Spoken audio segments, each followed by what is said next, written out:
So welcome back to my YouTube channel and हम chapter पढ़ रहे थे एप्लीकेशंस ऑफ न्यूटन्स लॉज, जिसमें हम पढ़ चुके हैं friction, static and kinetic friction. फिर हमने पढ़ा था tension in strings and springs. हम ट्रांसलेशनल इक्विलिब्रियम पढ़ चुके हैं और लास्ट वीडियो में हमने पढ़ा था how to apply Newton's laws to connected objects. Today will start a very interesting topic, circular motion. लेकिन स्टार्ट करने से पहले कुछ सवाल नंबर 1। यहाँ पे आप देख रहे हैं मून ऑर्बिट कर रहा है अर्थ के अराउंड, लेकिन सवाल ये है कि कौन सी फोर्स लग रही है मून पे जिसके कारण ये ऑर्बिट कर पा रहा है। सवाल नंबर 2, कितने मैक्सिमम स्पीड से हम कार को ड्राइव करें कि ये बिना स्किड करे टर्न ले ले।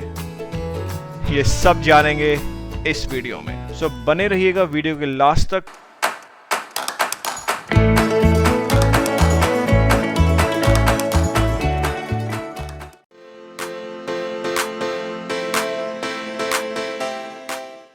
सो स्टार्ट करते हैं सर्कुलर मोशन। जब हम न्यूटन्स लॉज ऑफ मोशन हमने पढ़े थे सीजन 1 में, तो हमने ये जाना था कि अगर किसी ऑब्जेक्ट पे नेट फोर्सेस 0 लग रही हैं तो इसका मतलब ये है या तो वो ऑब्जेक्ट रेस्ट पे है, मतलब उसकी वेलोसिटी 0 है, या फिर ये भी पॉसिबल है कि वो एक कांस्टेंट वेलोसिटी के साथ मूव कर रहा है। दो केसेस यहाँ पे बन सकते हैं। लेकिन अगर हमें सेम ऑब्जेक्ट को एक्सेलरेट करवाना है तो हमें कुछ नेट फोर्स यहाँ पे इसको देनी पड़ेगी। आप किसी भी डायरेक्शन में दे दीजिए, एक्स डायरेक्शन में, वाई डायरेक्शन में, in any direction you want. But अगर नेट फोर्स हम दे रहे हैं या लग रही है बॉडी के ऊपर तो वो एक्सेलरेट कर रहा है। तो ये चीज़ हमने पढ़ी थी न्यूटन के सेकेंड लॉ में। फॉर एग्जाम्पल, यहाँ पे एक कार है एंड मान लीजिए रोटेट कर रही है, इस सर्कुलर ट्रैक पे चल रही है। ये कार है, यहाँ पे it is moving like this with constant speed। Speed यहाँ कांस्टेंट है, मान लो कि 40 किलोमीटर पर आवर की स्पीड से यहाँ पे ऐसे रोटेट कर रही है, ठीक है। अच्छा, अब सवाल ये है कि अगर स्पीड कांस्टेंट है, क्या यहाँ पे वेलोसिटी चेंज हो रही है? And the answer is yes, यहाँ पे वेलोसिटी चेंज हो रही है। बट क्यों? स्पीड तो कांस्टेंट है। नो डाउट वेलोसिटी इज, इस वेलोसिटी के अंदर दो चीज़ें होती हैं, एक होता है स्पीड जो कि कांस्टेंट है, दूसरी होती है डायरेक्शन। अब देखिए, यहाँ स्पीड तो कांस्टेंट है बट डायरेक्शन हर पॉइंट पे चेंज हो रही है। देख रहे हो, हर पॉइंट पे डायरेक्शन चेंज हो रही है कार की, तो इसका मतलब वेलोसिटी चेंज हो रही है। अच्छा, वेलोसिटी चेंज हो रही है, इसका मतलब मैं ये बोल सकता हूँ कि कार जो है वो एक्सेलरेट कर रही है, क्योंकि acceleration is what? The rate of change of velocity. तो अगर वेलोसिटी चेंज हो रही है इसका मतलब कार एक्सेलरेट कर रही है। अब अगर कार एक्सेलरेट कर रही है इसका मतलब इसके ऊपर कुछ नेट फोर्स जरूर लग रही है। बोलो यार, कुछ डाउट? देखो, कार अगर एक्सेलरेट कर रही है किसी डायरेक्शन में तो जरूर इस पे नेट फोर्स लग रही है। ओके, अब हमारा एम ये है कि जो फोर्स इस पे लग रही है उसकी डायरेक्शन क्या होगी और उसका मैग्नीट्यूड क्या होगा, ये अब हम निकालेंगे। तो चलिए इसको समझते हैं एक एग्जाम्पल से। तो यहाँ पे ये पर्सन है, इसने क्या किया, रोप से इस बॉल को बांधा और इसको कांस्टेंट स्पीड के साथ रोटेट कर रहा है। आपने भी कभी ना कभी बचपन में किया ही होगा, बॉल को रस्सी से बांध के हम पूरा घुमाते थे बचपन, है ना? तो ये भी सेम चीज़ कर रहा है। ओके, जब आप ऐसे घुमाते हो तो आपको फील होता है कि यहाँ पे कुछ फोर्स लग रही है आपके हाथ पे, इधर कुछ टेंशन लग रही होती है टी, राइट? और सिमिलर टेंशन बॉल पे भी लग रही होगी इनवर्ड की तरफ, ठीक है। तो इसका मतलब ये है कि जब हम किसी चीज को हम रोटेट कर रहे होते हैं तो उसके ऊपर एक फोर्स लग रही होती है जो कि towards the centre of circle होती है। अच्छा, अगर फोर्स इधर लग रही है तो जो ये ऑब्जेक्ट है या ये जो बॉल है इसकी एक्सेलरेशन भी towards the centre of circle ही होगी। अब ये सुनने में थोड़ा अटपटा सा लग रहा है कि यार बॉडी इधर कैसे एक्सेलरेट कर सकती है। देखिए, हमने न्यूटन सेकंड लॉ में ये जाना था कि जो नेट फोर्सेस होती हैं ये मास टाइम्स एक्सेलरेशन होता है। अब जो डायरेक्शन ऑफ नेट फोर्स होगा वही डायरेक्शन ऑफ एक्सेलरेशन होगा। अब यहाँ पे तो केवल एक ही फोर्स लग रही है इस बॉल पे, जो कि टेंशन फोर्स है टी, जो कि टुवर्ड्स द सेंटर लग रही है। इसका मतलब एक्सेलरेशन भी टुवर्ड्स द सेंटर होगी ए। लेकिन आप कहोगे यार ठीक है, आपने न्यूटन की सेकंड लॉ से तो समझा दिया कि ठीक है जिधर फोर्स लग रही है उधर एक्सेलरेशन होगा, ठीक है, बट फीलिंग नहीं आई, मतलब मजा नहीं आ रहा कि कुछ तो गड़बड़, कुछ मिसिंग है यहाँ पे। तो चलिए आपको फील दिलवाते हैं कि ये बॉडी की जो एक्सेलरेशन है टुवर्ड्स द सेंटर ही क्यों होगी। तो यहाँ पे मैंने बॉल का पाथ दिखाया है, जैसे हम इसको रोटेट कर रहे थे तो वो पाथ मैंने यहाँ दिखाया है, it will be a circular path, ठीक है। और दो पॉइंट मैं कंसिडर कर रहा हूँ, point number 1 and point number 2, ये बॉल ही है बेसिकली। अब हमें ये पता है जो वेलोसिटी की जो डायरेक्शन होती है किसी भी पॉइंट पर अगर हम देखें तो वो पाथ के हमेशा टेंजेंशियल होता है। तो ये जो डायरेक्शन होगी इस पॉइंट पे ये होगा v1, ऐसे ही इस पॉइंट पे ये होगी v2 जो कि इस ग्रीन एरो से दिख रहा है। ओके, ये जो एंगल अगर हम देखें ये थीटा बना रहा है विद वाई एक्सिस, और सेम एंगल अगर इधर देखूं तो ये भी एंगल थीटा ही बना रहा है। अब देखिए अगर ये एंगल थीटा है तो ये एंगल कितना होगा, 90 माइनस थीटा, और क्योंकि ये आपस में परपेंडिकुलर है ये रेडियस और ये वेक्टर v1, तो ये कितना हो जाएगा थीटा, करेक्ट। तो यहाँ पे ये थीटा है तो ये इधर भी हमने थीटा ही लिया तो ये भी थीटा ही होगा, ठीक है।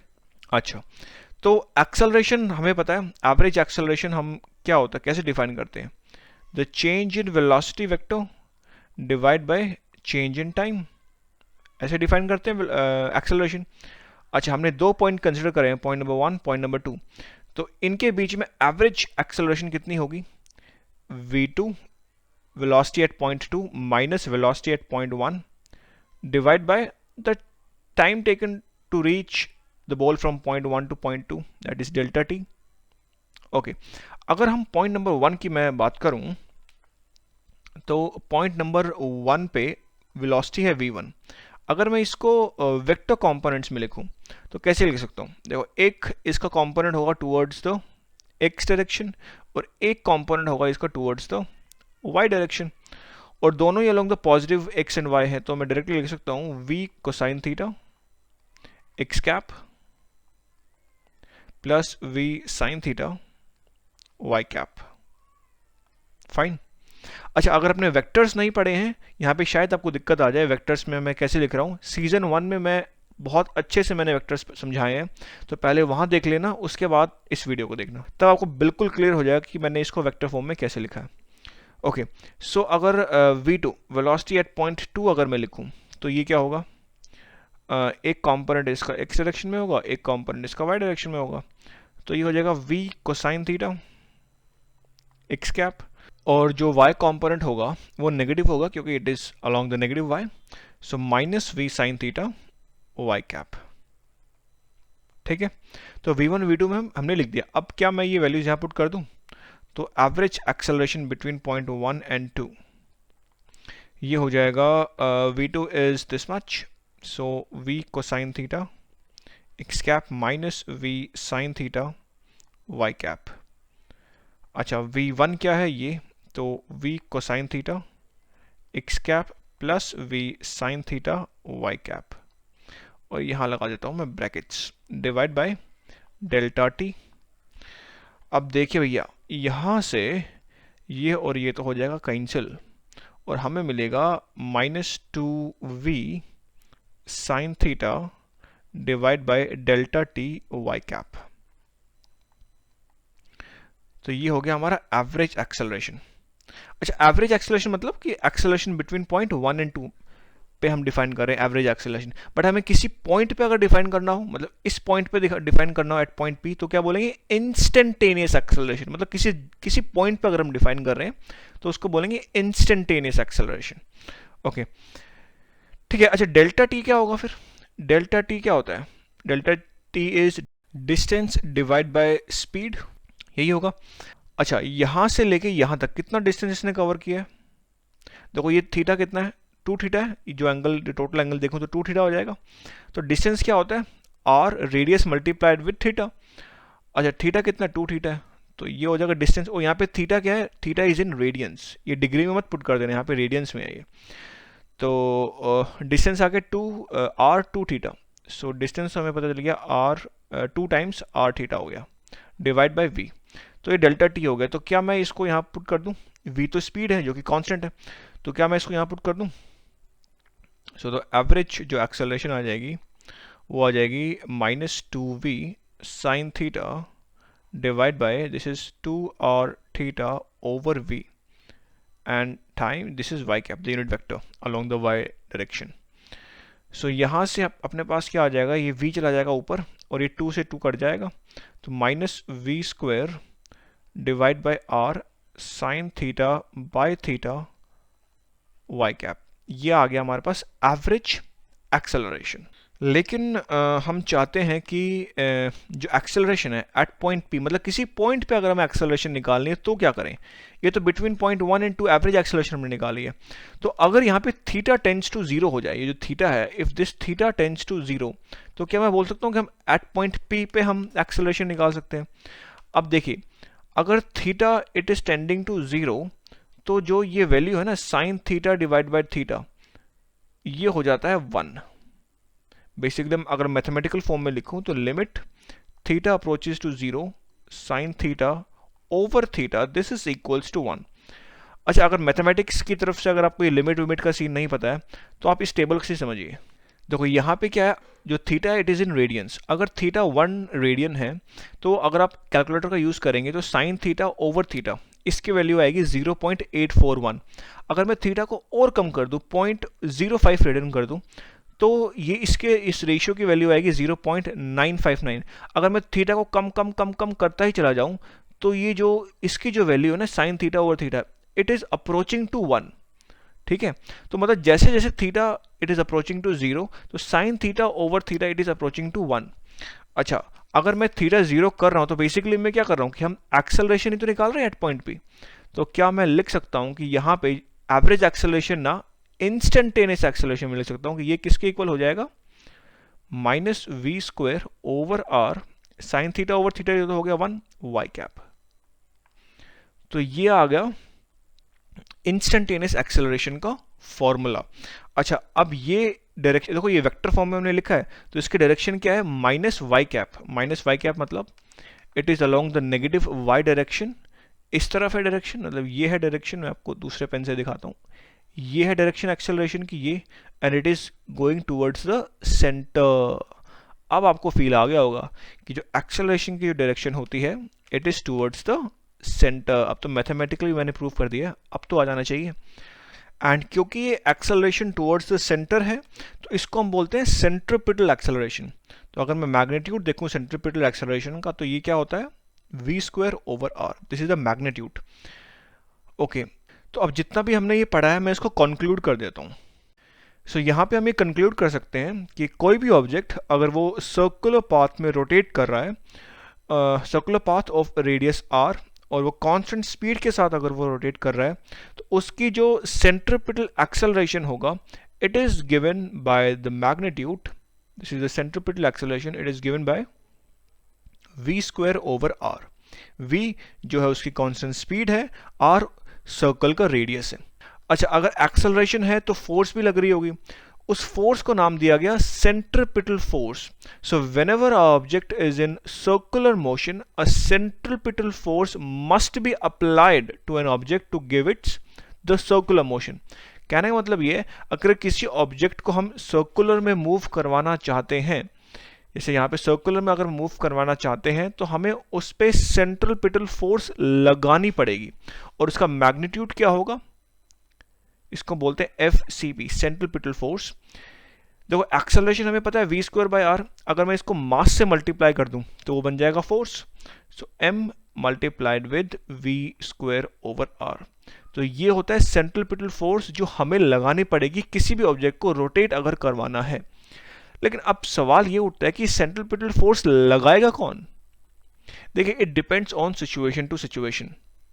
जैसे यहाँ पे देखिए, यहाँ पे जो ऑब्जेक्ट के ऊपर जो फोर्स लग रही है वो टेंशन लग रही है, और यही टेंशन फोर्स रिस्पॉन्सिबल है सेंट्रिपिटल फोर्स के लिए।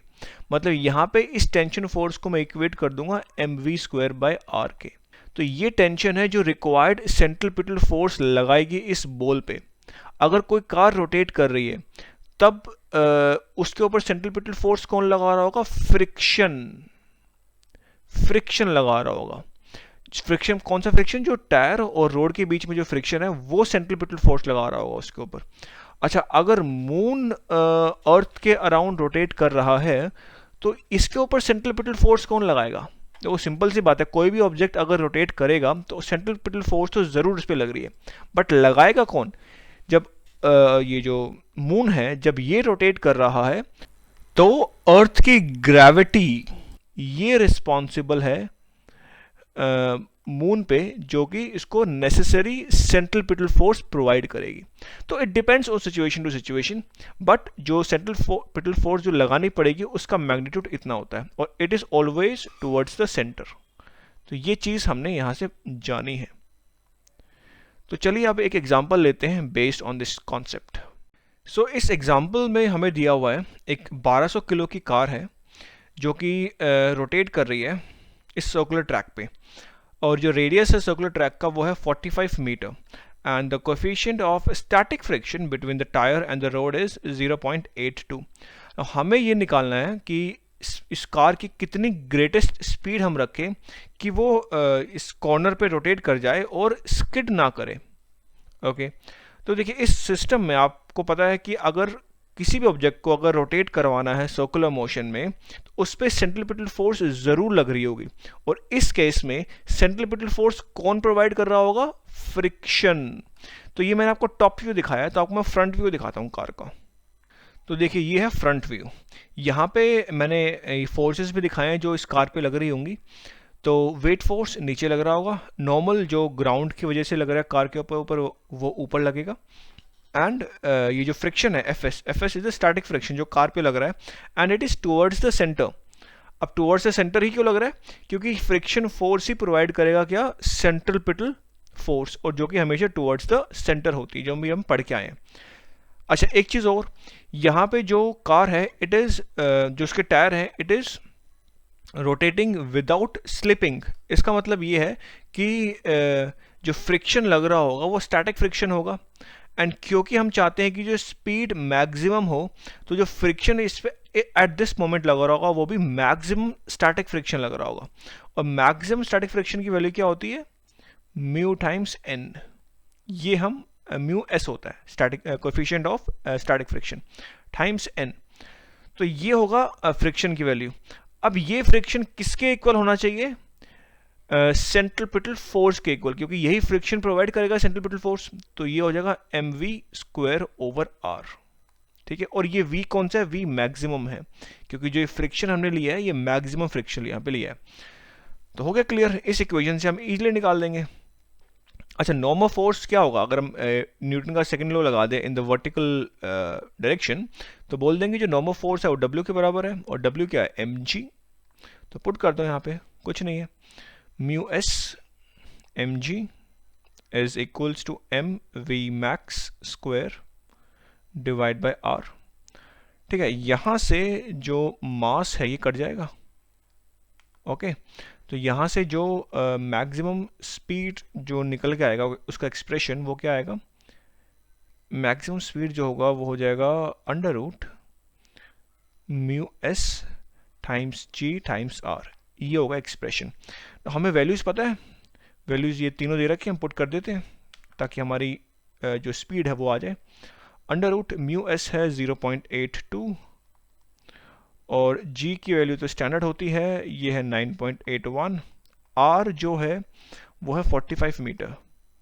तो यहाँ से जो v मैक्स की जो वैल्यू निकल के आई वो आ गई 19 मीटर पर सेकेंड।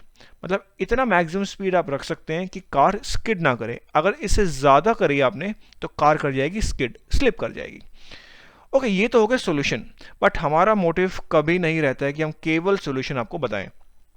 देखिए एक चीज़ आपने यहाँ पे नोटिस की, कार का मास भी हमें दिया हुआ है, बट हमें मास की ज़रूरत पड़ी नहीं यहाँ पे, क्योंकि जो मैक्सिमम स्पीड है ये ऑब्जेक्ट के मास के ऊपर डिपेंड नहीं करती है कि ऑब्जेक्ट 10 किलो का है, 20 किलो, मतलब बेसिकली आप कार चला रहे हैं या ट्रक चला रहे हैं या बाइक चला रहे हैं, मैक्सिमम स्पीड जो होगी वो 19 मीटर पर सेकेंड ही रहेगी कि वो स्किड ना करे। इतनी ही मैक्सिमम स्पीड रहेगी हर किसी केस में, चाहे कार हो, ट्रक हो, बाइक हो, इट डजेंट मैटर।